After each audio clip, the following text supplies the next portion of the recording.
नमस्कार बच्चों। आज हम कक्षा 9वीं की पाठ्य पुस्तक क्षितिज की कविता वाह का अध्ययन करेंगे।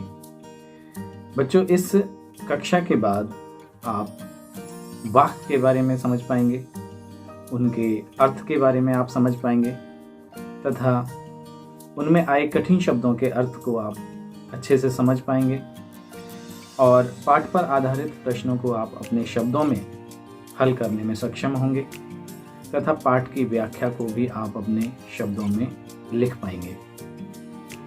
तो आइए सबसे पहले जान लेते हैं वाक्य की रचनाकार ललदद के बारे में।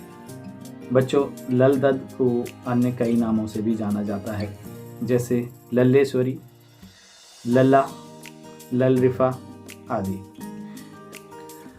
ललदद का जन्म कश्मीर के श्रीनगर के पास एक छोटे से गांव में हुआ था। ललदद जो थी वो एक भक्त कवित्री थी तथा कश्मीर की शैव परंपरा की अनुयायी थी। शैव परंपरा का अर्थ है जो लोग शिव को अपना आराध्य मानते हैं, वो शैव परंपरा से जुड़े हुए लोग माने जाते हैं। ललदद कश्मीरी भाषा की एक विधात्री कवित्री रही हैं, अर्थात उन्होंने कश्मीरी भाषा के विकास में महत्वपूर्ण योगदान दिया था। ललदद के जीवन के बारे में बहुत अधिक जानकारी नहीं है, लेकिन उनका जन्म 1320 ईस्वी के आसपास माना जाता है तथा उनकी मृत्यु 1392 ईस्वी के आसपास हुई थी। अपनी रचनाओं में लल्लेश्वरी ने या ललदद ने बाह्य आडंबरों को, धार्मिक भेदभाव को, आत्मशुद्धिकरण को महत्वपूर्ण स्थान दिया है। उन्होंने धार्मिक भेदभाव पर कटाक्ष किया है। लल्लेश्वरी को कश्मीरी भाषा में वही स्थान प्राप्त है जो कबीरदास जी को हिंदी में प्राप्त है, अर्थात ललदद ने कश्मीरी भाषा के विकास में एक महत्वपूर्ण योगदान दिया है, जिससे उनको कश्मीरी भाषा का एक महत्वपूर्ण स्तंभ माना जाता है। अब आइए जान लेते हैं वाक्य के बारे में। बच्चों, वाक्य का शाब्दिक अर्थ होता है वाणी। जिस प्रकार कबीर की रचनाओं को साखियाँ कहा जाता है और साखियों का अर्थ होता है शिक्षाएं। उन्होंने अपनी रचनाओं में बहुत सारी शिक्षाएं दी हैं, समाज को सुधारने के लिए, समाज के भेदभाव को मिटाने के लिए, ऊंच नीच को मिटाने के लिए। उसी प्रकार ललदद ने भी अपने वाणी के माध्यम से बहुत सारी शिक्षाएं समाज में फैलाई, प्रसारित की। तो शुरू में इनको मौखिक रूप से ही गाया जाता था, बाद में इनको लिपिबद्ध किया गया, अर्थात लिखा गया था। तो आइए बच्चों पढ़ते हैं पहला वाक्य। रस्सी कच्चे धागे की खींच रही मैं नाव, जाने कब सुन मेरी पुकार, करें देव भव सागर पार। पानी टपके कच्चे सकोरे, व्यर्थ प्रयास हो रहे मेरे, जी में उठती रह रहे हुक, घर जाने की चाह है घेरे। अर्थात यहाँ पर ललदद कहती हैं कि रस्सी कच्चे धागे की खींच रही मैं नाव, अर्थात जैसे कोई नाव है और नाव को अगर कच्चे धागे की रस्सी से, यानी कच्चा धागे की रस्सी मतलब बहुत कमज़ोर रस्सी है, और उससे खींचा जाए तो रस्सी के टूटने का डर हो सकता है। रस्सी टूट सकती है और टूट जाएगी तो नाव क्या होगी, नाव डूब जाएगी। तो यहाँ पर जो रस्सी कच्चे धागे की, यानी कच्चे धागे की रस्सी से जो तुलना की गई है वो हमारी सांसों की तुलना की गई है, और नाव की जो तुलना की गई है वो हमारे जीवन से तुलना की है। तो ललदद कहती हैं कि जिस प्रकार कच्चे धागे की रस्सी से नाव को खींचने पर रस्सी के टूटने का डर होता है और नाव के डूबने का डर होता है, उसी प्रकार मैं भी अपने जीवन की नाव को कच्चे धागे की रस्सी से, अर्थात सांसों से खींच रही हूँ। और सांसें कभी भी टूट सकती हैं, सांसें टूटेंगी तो क्या होगा, मृत्यु हो जाएगी। तो ये सांसें कभी भी टूट सकती हैं। इन सांसों को कैसा बताया है, कच्चे धागे की रस्सी की भांति। जाने कब सुन मेरी पुकार, करें देव भव सागर पार। तो मैं ये जीवन की जो नाव है इसको खींच रही हूँ कच्चे धागे की रस्सी से, और पता नहीं जो देव हैं, जो ईश्वर हैं, वो कब मेरी पुकार को सुनेंगे, कब मेरी प्रार्थना को सुनेंगे और मुझे इस भव सागर से पार लगाएंगे। भव सागर क्या है, भव सागर का अर्थ है दुनिया, जो ये संसार है इसको भव सागर उन्होंने बताया है। और इस भव सागर से पार लगने के लिए वो प्रार्थना करती हैं ईश्वर से, और वो कहती हैं कि पता नहीं कब ईश्वर मेरी प्रार्थना को सुनेंगे और इस भव सागर से मुझे पार लगाएंगे। पानी टपके कच्चे सकोरे, व्यर्थ प्रयास हो रहे मेरे। वो बहुत सारे प्रयास कर रहे हैं, हम सब लोग बहुत सारे प्रयास करते हैं। आत्मा परमात्मा से मिलने का बहुत प्रयास करती है, तो हम सब आत्मा को परमात्मा तक पहुंचाने के लिए बहुत सारे प्रयास करते हैं, लेकिन अज्ञानतावश हम गलत दिशा में प्रयास करते हैं और वो प्रयास सब व्यर्थ हो जाते हैं। कैसे? जैसे कि अगर मिट्टी के बर्तन हो, एक मिट्टी के बर्तन को यदि पकाया ना जाए, उसको कच्चे मिट्टी के बर्तन में ही यदि हम रोज पानी भरें तो वो पानी धीरे धीरे रिस जाता है, निकल जाता है, और वो हमारा जो प्रयास है पानी भरने का वो व्यर्थ हो जाता है। हम कितनी बार भी उसमें पानी भरें वो पानी निकल जाएगा, बेकार हो जाएगा।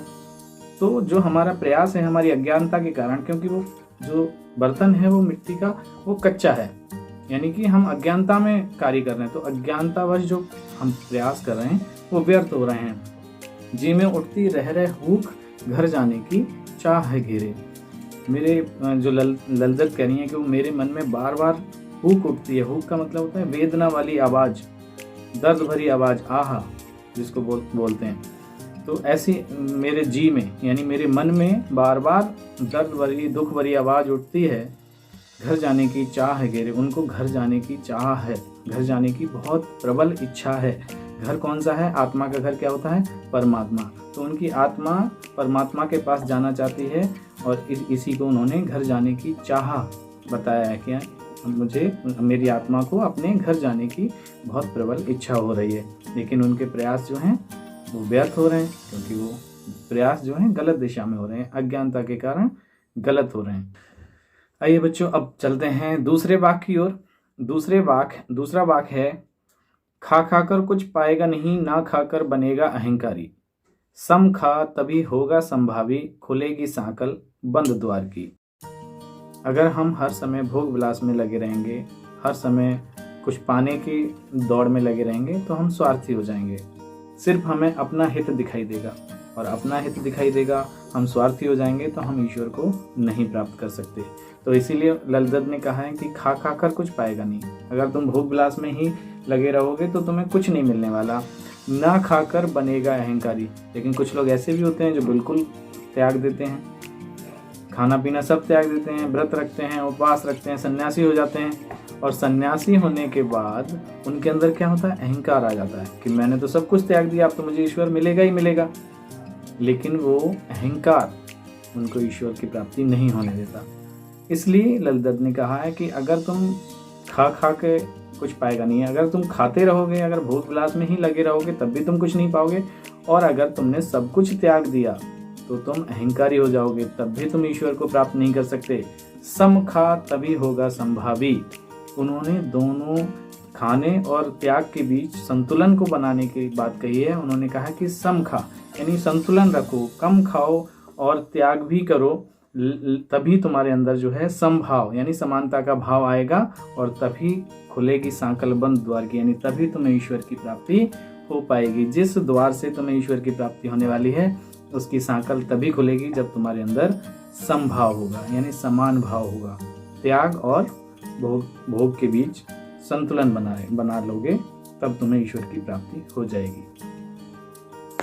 आइए बच्चों, अब पढ़ते हैं तीसरा वाक्य है, आई सीधी राह से गई न सीधी राह, सुषुम सेतु पर खड़ी थी बीत गया दिन आ, जेब टटोली कौड़ी न पाई, मांझी कूदूं क्या उतराई। आई सीधी राह से गई न सीधी राह। ललदत कहती हैं कि मैं इस दुनिया में आई सीधी राह से, यानी भगवान ने मुझे बहुत अच्छे घर में भेजा, अच्छे तरीके से भेजा, सब कुछ मुझे देकर भेजा, मुझे मेरी बुद्धि, मेरा शरीर, सब कुछ मुझे दिया भगवान ने। मैं सीधी राह से आई, बहुत अच्छे तरीके से आई, लेकिन गई न सीधी राह। लेकिन यहाँ पर मुझे जिस उद्देश्य से भेजा गया, मैं उस राह पर नहीं चली। सुषुम सेतु पर खड़ी थी बीत गया दिन आ। ईश्वर को प्राप्त करने का उन्होंने एक सरल तरीका बताया है कि सीधा सरल तरीके से भक्ति करो, आप ईश्वर को प्राप्त कर पाओगे। तो वो उन्होंने क्या किया, वो कहती हैं कि मैं तो हठ योग में लगी रही। बहुत से लोग क्या करते हैं, ईश्वर को प्राप्त करने के लिए हठ योग करते हैं। हठ योग का मतलब है सिद्धियां प्राप्त करने के लिए बहुत बहुत कठिन तपस्या करते हैं। लेकिन ललदत कहती हैं कि ईश्वर को प्राप्त करने के लिए बहुत कठिन तपस्या की आवश्यकता नहीं है। वो सीधे भक्ति मार्ग पर चलकर भी ईश्वर को प्राप्त करने का मार्ग बताती हैं। उन्होंने कहा कि आई सीधी राह से गई न सीधी राह, सुषुम सेतु पर खड़ी रही बीत गया देना। तो वो कहती है मैंने हठ योग करके ईश्वर को प्राप्त करने के लिए हठ योग करके अपना पूरा जीवन बिता दिया और मैं इसमें असफल रही, ईश्वर को प्राप्त नहीं कर पाई। अब हठ योग के चक्कर में पूरा जीवन मेरा समाप्त हो गया। अब उन्हें पश्चाताप हो रहा है कि इससे तो अच्छा होता कि मैं सीधे सरल रूप में भक्ति करती और ईश्वर को प्राप्त कर पाती। जेब टटोली कौड़ी न पाई, मांझी को तू क्या उतराई। अब वो कह रही हैं कि जब मेरा अंतिम समय आ चुका है, जब जीवन की संध्या हो चुकी है, जीवन समाप्ति की कगार पर है, तब मैं अपने कर्मों को देख रही हूँ, तब मैं अपने सत्कर्मों को देख रही हूँ कि मैंने पूरे जीवन में कौन से सत्कर्म किए। तो जेब टटोली कौड़ी न पाई यानी कुछ भी नहीं मिला। कौड़ी का मतलब होता है, एक पहले पुराने समय में कौड़ी जो थे मुद्रा की एक सबसे छोटी इकाई होती थी। वो कह रही हैं कि जब जेब टटोली तो कौड़ी न पाई, यानी कि उनके पास सदकर्मों का के रूप में कुछ नहीं था। अब ईश्वर को क्या देंगी वो उतराई के रूप में, मतलब जो इस भव सागर से, इस दुनिया से पार लगाने के लिए जो ईश्वर उतराई लेगा। जैसे हम किसी नाव से यात्रा करते हैं, इस किनारे से उस किनारे पर जाएंगे, तो जो नाविक होगा वो हमसे कुछ ना कुछ भाड़ा लेगा, किराया लेगा। तो वो किराया हम उसको देते हैं पैसे के रूप में, लेकिन ईश्वर जो इस भवसागर से हमें पार लगाने वाला है, वो जो उतराई मांगेगा वो क्या मांगेगा, सदकर्म, कि आपने कितने अच्छे कर्म किए हैं, वो उसकी उतराई मांगेगा। तो मेरे पास तो कुछ है नहीं। तो आज वो पश्चाताप कर रही हैं कि पूरी जिंदगी मैंने हठ योग में गुजार दी, इससे अच्छा होता कि मैं अच्छे कर्म करती और ईश्वर को प्राप्त कर दी। तो वो यहाँ पर इस वाक्य के माध्यम से संदेश दे रही हैं कि हमें साधारण रूप से भक्ति करके भी ईश्वर को प्राप्त कर सकते हैं, हमें हठ योग की आवश्यकता नहीं है। आइए अब चलते हैं चौथे वाक्य की ओर।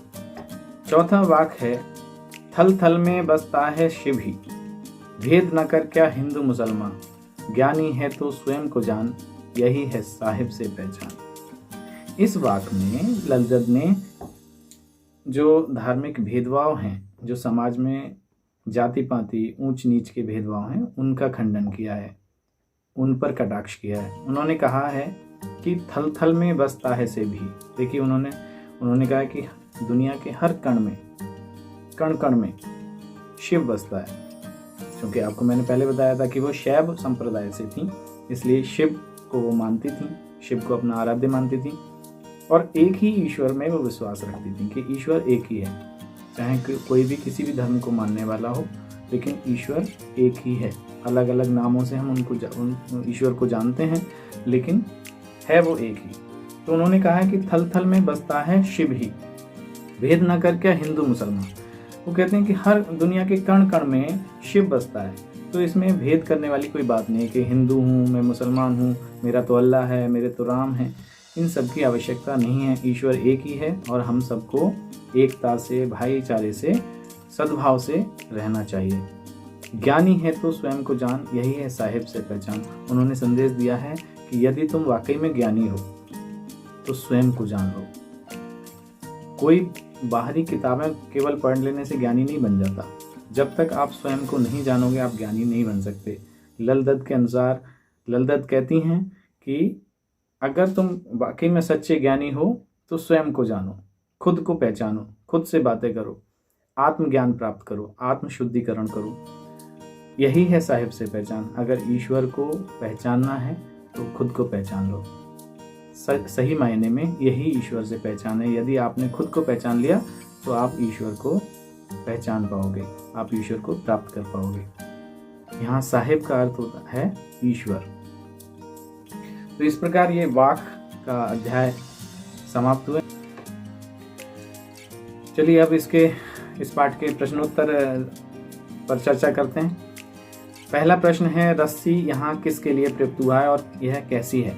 तो इस प्रश्न का आंसर आप ढूंढ सकते हैं। यहाँ पर रस्सी जो है सांसों के लिए प्रयुक्त हुई है और वह कैसी? कच्चे धागे की है, यानी कच्ची है, कमजोर है। कवित्री द्वारा, दूसरा प्रश्न है, कवित्री द्वारा मुक्ति के लिए किए जाने वाले प्रयास व्यर्थ क्यों हो रहे हैं? क्योंकि अज्ञानता के कारण। जैसे कच्चे मिट्टी के बर्तन में पानी भरने से हमें कोई लाभ नहीं होने वाला। वो प्रयास हमारा पानी भरने का व्यर्थ हो जाएगा, क्योंकि वो पानी रिस जाएगा। उसी प्रकार अज्ञानता के कारण जो मेरे प्रयास हैं वो व्यर्थ हो रहे हैं। कवित्री का घर जाने की चाह से क्या तात्पर्य है? देखिए, आत्मा का घर होता है परमात्मा, तो यहाँ पर उन्होंने घर जाने की चाह अर्थात आत्मा के परमात्मा से मिलन की बात कही है। यानी उनकी जो मन में इच्छा है, उनकी आत्मा की इच्छा है कि वो परमात्मा से मिले।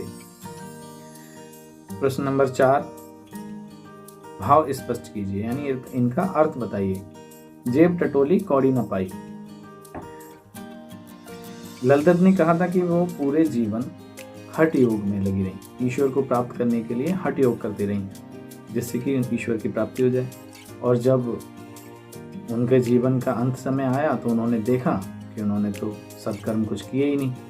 अब ईश्वर भवसागर से पार लगाने के लिए सत्कर्मों के रूप में उतराई लेता है, किराया लेता है, तो सत्कर्म उनके पास थे ही नहीं। उन्होंने तो पूरे जीवन हठ योग में गुजार दिया। तो वो यही कह रही हैं कि यहाँ पर जब इन जीवन का अंतिम समय आया तो उनके पास सत्कर्मों के रूप में कुछ नहीं था। इसका ख पार्ट है, खा खाकर कुछ पाएगा नहीं, न खाकर बनेगा अहंकारी। यहाँ पर उन्होंने कहा है कि अगर आप जिंदगी भर भोग विलास में लगे रहे, हमेशा धन इकट्ठा करने में लगे रहे, या अपने आप के लिए ही कुछ करते रहे, तो आप ईश्वर की प्राप्ति नहीं कर सकते, क्योंकि आप स्वार्थी हो जाएंगे, और स्वार्थी लोगों को भगवान की प्राप्ति नहीं हो सकती। और ना खाकर बनेगा अहंकारी। उन्होंने ये कहा है कि यदि कुछ नहीं खाओगे, आपने सब कुछ त्याग दिया और त्याग कर सन्यासी बन गए, तो आप अहंकारी हो जाओगे कि मैंने तो सब कुछ त्याग दिया, अब तो मुझे ईश्वर की प्राप्ति होगी ही, ईश्वर को मुझे मिलना ही पड़ेगा। तो आपके अंदर जो अहंकार आ जाएगा तो ईश्वर तो मिल नहीं सकता। अहंकारी लोगों से ईश्वर बहुत दूर रहता है, तो अहंकार के कारण आपको ईश्वर नहीं मिल सकता। इसलिए दोनों के बीच में संतुलन बहुत जरूरी है। भोग विलास भी जरूरी है और साथ में त्याग भी जरूरी है।